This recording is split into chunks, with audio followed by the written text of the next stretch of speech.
Hello student, आज हम पढ़ेंगे एक्सचेंज ऑफ गैसेस का new topic that is transport of carbon dioxide. इससे पहले हमने पढ़ा था कि ऑक्सीजन कैसे ट्रांसपोर्ट होती है। आज हमने पढ़ना है कि जो कार्बन डाइऑक्साइड का ट्रांसपोर्टेशन होता है वो किस फॉर्म में होता है और किस तरह से प्रोसीड होता है। तो आइए स्टार्ट करते हैं। सबसे पहले कार्बन डाइऑक्साइड कितने कितने परसेंट में कौन कौन कैरी करता है। तो कार्बन डाइऑक्साइड 23% बाइंड होती है हीमोग्लोबिन के साथ में, 70% बाइकार्बोनेट की फॉर्म में, और जो 7% होता है वो प्लाज्मा में डिजॉल्व फॉर्म में ट्रांसपोर्ट होता है।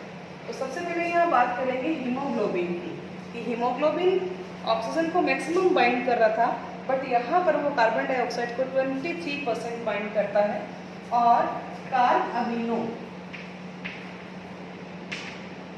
हीमोग्लोबिन की फॉर्म में उसको कैरी करता है। यहाँ पर हम फॉर्मूला लिखेंगे कार्ब अमीनो हीमोग्लोबिन, और हम इसको ऐसे भी दिखा सकते हैं CO2 प्लस Hb। ओके, तो जो 23% है वो कार्ब अमीनो हीमोग्लोबिन की फॉर्म में ट्रेवल हुआ, जैसे ऑक्सीजन ऑक्सी हीमोग्लोबिन की फॉर्म में ब्लड से ले जाई जा रही थी। तो यहाँ पर जो कार्बन डाइऑक्साइड है वो कैरी होगी in the form of carb amino haemoglobin. अब उसके बाद है कि बाइकार्बोनेट। तो बाइकार्बोनेट का फॉर्मूला होता है HCO3। हम बात करते हैं बाइकार्बोनेट की, तो उसको हाइड्रोजन कार्बोनेट या बाइकार्बोनेट भी बोला जाता है। और जो प्लाज्मा कैरी करता है वो करता है 7%। अब नेक्स्ट क्वेश्चन ये कि कार्बन डाइऑक्साइड का जो बाइंडिंग कैपेसिटी होता है वो डिपेंड करता है partial pressure of carbon dioxide पर। जैसे ऑक्सीजन जब हीमोग्लोबिन के साथ बाइंड हो रही थी तो वहाँ पर हमने देखा कि मैक्सिमम प्रेशर होना चाहिए, पार्शियल प्रेशर ऑक्सीजन का, तो हीमोग्लोबिन के साथ बाइंड होती है। अब यहाँ पर यदि partial pressure of carbon dioxide maximum है उस वक्त कार्बन डाइऑक्साइड बाइंड होगी। ऑक्सीजन के केस में हमने देखा था कि एल्वियोलर मेन साइट है, यानी लंग्स की सरफेस मेन साइट है ऑक्सीजन के बाइंड होने के लिए, और ऑक्सीजन डिसएसोशिएट कहाँ हो रहा था? टिश्यू में। लेकिन यहाँ हम देखेंगे उसका रिवर्स होता है, क्योंकि partial pressure of carbon dioxide maximum होता है टिश्यू में। तो कार्बन डाइऑक्साइड की बाइंडिंग कहाँ होगी? टिश्यू पर होगी। और partial pressure of carbon dioxide कम होता है एल्वियोली में। तो यहाँ पर एल्वियोली में उसका डिसएसोसिएशन हो जाएगा। मीन्स कार्बन डाइऑक्साइड ऐड होती है हीमोग्लोबिन के साथ टिश्यू में, और वो रिलीज होती है या फ्री होती है एल्वियोलियर सैक में। ये ऐसा क्यों बोलते हैं? क्योंकि सारा डिपेंड करता है partial pressure of carbon dioxide पे। तो टिश्यू में partial pressure of carbon dioxide maximum है तो वहाँ पर ऑक्सीजन कार्बन डाइऑक्साइड बाइंड होगी, और एल्वियोली में partial pressure of carbon dioxide minimum है तो वहाँ पर वो डिसएसोशिएट हो जाएगी। ओके, अब उसके बाद हम इस टॉपिक को लेते हैं कि बाइकार्बोनेट की फॉर्म में एक्चुअल में ट्रेवल कैसे करती है। तो इसके लिए सबसे पहले हम आते हैं RBC पर, जो कि बाइकनकेव शेप है, इरिथ्रोसाइट भी बोला जाता है, रेड ब्लड कार्पस भी बोलते हैं। यहाँ पर एक एंजाइम लोकेट होता है that is known as carbonic anhydrase.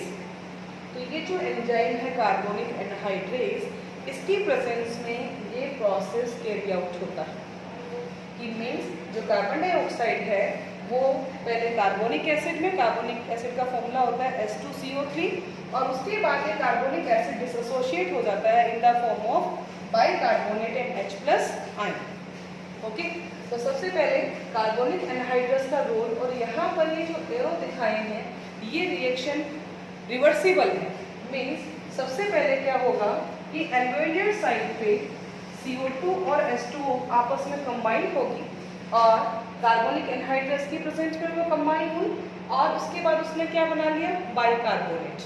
Right, bicarbonate जो होता है ये कार्बोनिक एसिड बनाया, और ये कार्बोनिक एसिड डिसएसोशिएट होता है in the form of hydrogen carbonate और बाइकार्बोनेट। ये होता है टिश्यू लेवल पे। तो इस तरह से टिश्यू लेवल में ये बाइकार्बोनेट बनने से ये जो कार्बन डाइऑक्साइड कैरी होती है किस फॉर्म में होती है? बाइकार्बोनेट की फॉर्म में। और कितना परसेंट होती है? मैक्सिमम 70% कैरी आउट होती है।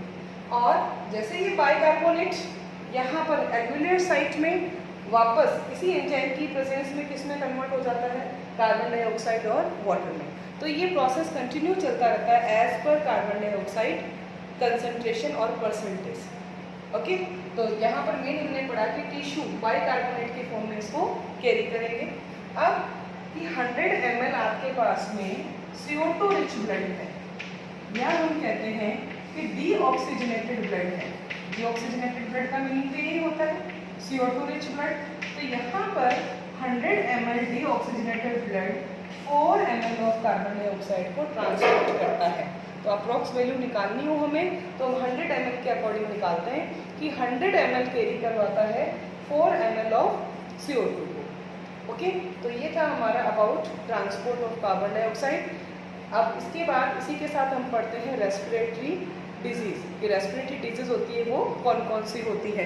तो मेनली हम 3 रेस्पिरेटरी डिजीज़ पढ़ेंगे जिसमें अस्थमा, एम्फीज़मा और ऑक्यूपेशनल रेस्पिरेटरी हैजार्ड होंगे। तो स्टूडेंट अब हम कंटिन्यू करते हैं डिसऑर्डर्स ऑफ रेस्पिरेटरी सिस्टम कि रेस्पिरेटरी सिस्टम जो होते हैं उनके कौन कौन से डिसऑर्डर्स हो सकते हैं। तो यहाँ पर रेस्पिरेटरी सिस्टम के रिगार्डिंग यहाँ पर जो भी रेस्पिरेटरी सिस्टम है उसके डिसऑर्डर्स देखते हैं हम। तो सबसे पहले बात करते हैं अस्थमा की, फिर एम्फीज़मा और उसके बाद ऑक्यूपेशनल रेस्पिरेटरी डिसऑर्डर्स। तो अस्थमा पर आते हैं स्टूडेंट। अस्थमा बहुत कॉमन है, बहुत ज़्यादा देखने और सुनने को मिलता है कि ब्रीदिंग से रिलेटेड प्रॉब्लम होती है। जिनको अस्थमा होता है उनको ब्रीदिंग में प्रॉब्लम होती है, लेकिन एक्चुअल में जो पर्सन अस्थमेटिक होते हैं या जिनको अस्थमा के अटैक आते हैं उनमें जो रेस्पिरेटरी सिस्टम होता है कौन सा वाला पार्ट अफेक्ट होता है। तो यहाँ पर एक छोटे से डायग्राम से दिखाएंगे कि ये विंड पाइप है, ये आगे जो ट्रेकिया है ये ब्रॉन्चीज में और ब्रॉन्चीज आगे ब्रॉन्चियोल्स में फर्दर डिवाइड होती है और इनका जो एंड होता है टर्मिनेटेड एंड वो बनाता है एल्वियोली। राइट, तो हमने ये डायग्राम बनाया, ये विंड पाइप या ट्रेकिया ये वाई शेप स्ट्रक्चर में डिवाइड हुई, दैट इज ब्रॉन्चीज, और आगे फिर आपको और इसके सब पार्ट्स दिखाई दे रहे हैं, दैट इज ब्रॉन्चियोल्स, और यहाँ पर ये वाला जो पोर्शन है ये है एल्वियोली। ओके, तो यहाँ पर जब अस्थमा होता है तो अस्थमा में जो ब्रॉन्चीज और ब्रॉन्चियोल्स होते हैं वहाँ पर इन्फ्लामेशन होता है, मीन्स वहाँ पर स्वेलिंग होती है। तो वो स्वेलिंग होने के कारण जो गैसेस स्मूथली एल्वियोली में जानी चाहिए, एक्सचेंज होना चाहिए, वो थोड़ा सा डिक्रीज होता है। ठीक है, क्योंकि यहाँ इन्फ्लामेशन या स्वेलिंग आ जाने के कारण गैसेस का जो इंस्पिरेशन और एक्सपिरेशन का मैकेनिज्म है वो इतना स्मूथली नहीं हो पाएगा और उस पर्सन को रेस्पिरेशन करने में या ब्रीदिंग करने में दिक्कत आती है।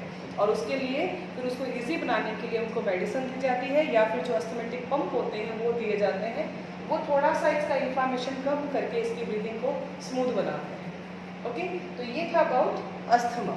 अब हम आते हैं एम्फीज़मा, ये भी डिसऑर्डर है रेस्पिरेटरी डिजीज़ का, इसी से ही मिलता जुलता होता है, जिसमें कि आप अस्थमा की बात करते हो या एम्फीज़मा की हम बात करेंगे तो जब ऐसे पर्सन जो इनसे सफ़र हैं जब रेस्पिरेशन करते हैं तो एक टिपिकल साउंड प्रोड्यूस होती है।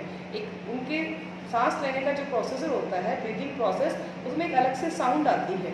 वो साउंड क्यों आती है, इसका मतलब कहीं ना कहीं बीच में जब वो रेस्पिरेशन कर रहे हैं तो कुछ ना कुछ वहाँ पर ऑब्स्टेकल्स आ रहे हैं, मीन्स रुकावट आ रही है, उसके कारण वो साउंड प्रोड्यूस होती है।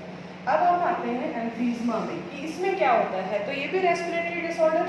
अब यहाँ पर हमने ये डायग्राम वापस बनाए, वही वेट पाइप और ब्रॉन्चीज और ब्रॉन्चियोल्स, आगे ये ब्रॉन्चियोल्स में डिवाइड हो गया, और अब यहाँ पर मैंने ये बनाया एल्वियोली जो कि एक्चुअल में एक्सचेंज साइट होता है, ये पता है एल्वियोलेट से जहाँ पर एक्चुअल में एक्सचेंज होना होता है।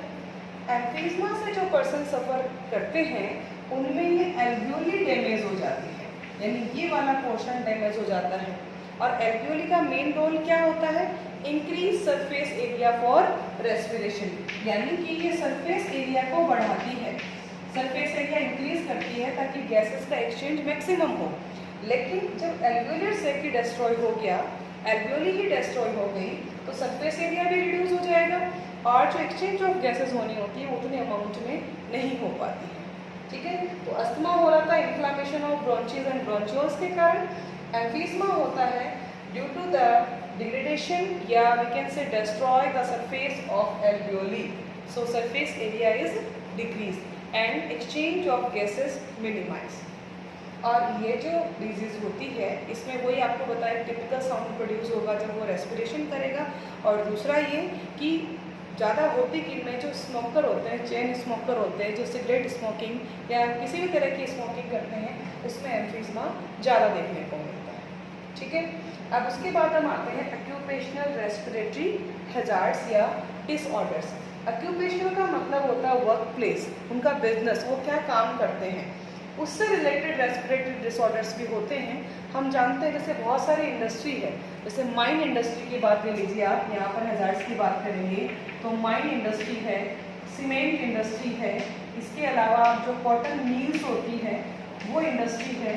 ठीक है, और जहाँ भी और भी ऐसा कोई फाइबर का काम होता है, जैसे कि ये मैट्रेसेस है या क्विल्ट्स है जिसमें कि कॉटन फिलिंग का काम होता है, वहाँ पर जब ये माइंस में काम होगा, सीमेंट इंडस्ट्रीज में काम होगा, और सैंड इंडस्ट्री जहाँ की बहुत जो फाइन पार्टिकल्स होते हैं वो हवा में रहते हैं एनी टाइम, और कॉटन इंडस्ट्री में जहाँ भी काम होगा वहाँ पर वो जो स्मॉल फाइबर्स होते हैं उनके या स्मॉल पार्टिकल्स होते हैं वो रेस्पिरेटरी सिस्टम में एंटर कर जाते हैं, और एंटर करने के बाद में वो क्या करते हैं, फाइब्रोसिस।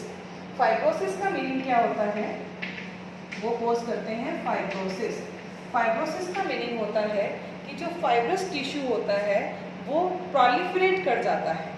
फाइब्रस टिश्यू प्रोलिफरेशन का मतलब होता है कि उनका नंबर बढ़ जाता है। ठीक है, तो यहाँ पर हम उस डिजीज को बोलेंगे fibrosis, means proliferation of the fibrous tissue is termed as fibrosis. तो अब इसको रोका कैसे जाए, जहाँ भी ये पर्सन काम करते हैं वहाँ पर जो कंपनी के ऑनर हैं या जो भी वहाँ पर काम करते हैं वो उन काम करने वाले वर्कर को प्रॉपर मास्क वगैरह यदि प्रोवाइड करवाते हैं और उसमें अवेयरनेस लाते हैं तो ऑक्यूपेशनल रेस्पिरेटरी डिसऑर्डर से बचा जा सकता है। और ऐसे एम्फीज़मा में यदि हम अवेयर करें कि स्मोकिंग के ये नुकसान हैं तो इससे बचा जा सकता है।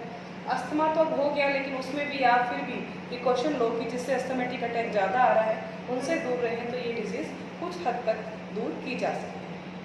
ठीक है स्टूडेंट, तो ये थे हमारे डिसऑर्डर्स ऑफ रेस्पिरेटरी सिस्टम। तो ये हमारा चैप्टर था, लगभग कंप्लीट हुआ। इसमें ये डिसऑर्डर्स हैं, ये इंपॉर्टेंस रखते हैं, अवेयरनेस से भी ये डिसऑर्डर्स कम हो सकते हैं।